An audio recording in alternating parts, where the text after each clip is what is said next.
4500 ساله که اهرام مصر در دل بیابان‌های جیزه ایستاده، سازهایی که حتی امروز هم دانشمندان رو گیج کرده. چطور ممکنه در زمان فرعون‌ها بدون ماشینالات مدرن چنین بنایی ساخته باشه؟ هرم بزرگ خوفو از بیش از 2.3 میلیون بلوک سنگی ساخته شده. هر کدوم از این بلوک‌ها حدود 2 تا 15 تن وزن داره. تصور کن چطور تونستن این سنگ‌های عظیم رو جابجا کنن، اون هم هزاران سال پیش. جالبه بدونید که محل قرارگیری 3 هرم اصلی دقیقاً با صورت فلک شکارچی یعنی اورایون همراستاست. آیا این فقط یه تصادفه؟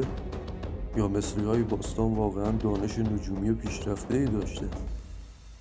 در سالهای اخیر با استفاده از اسکن لیزری تونستن فضاهای ناشناخته‌ای داخل هرم پیدا کنن. اتاق‌هایی که هنوز کسی نمیدونه چه چیزهایی داخلشونه.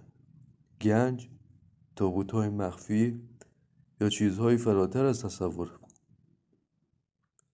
بعضیا باور دارن اهرام رو انسان‌ها نساختن، بلکه موجودات فرازمینی در ساختش دخیل بودن. البته این نظریه علمی تایید نشده، اما چرا این ایده هنوز طرفدار داره؟ چون واقعا ابعاد و دقت ساخت اهرام فراتر از زمان خودشون بوده. پس نتیجه چی میشه؟ اهرام مصر فقط یه سازه نیستن، یه راز بزرگن که هنوز کامل حل نشده.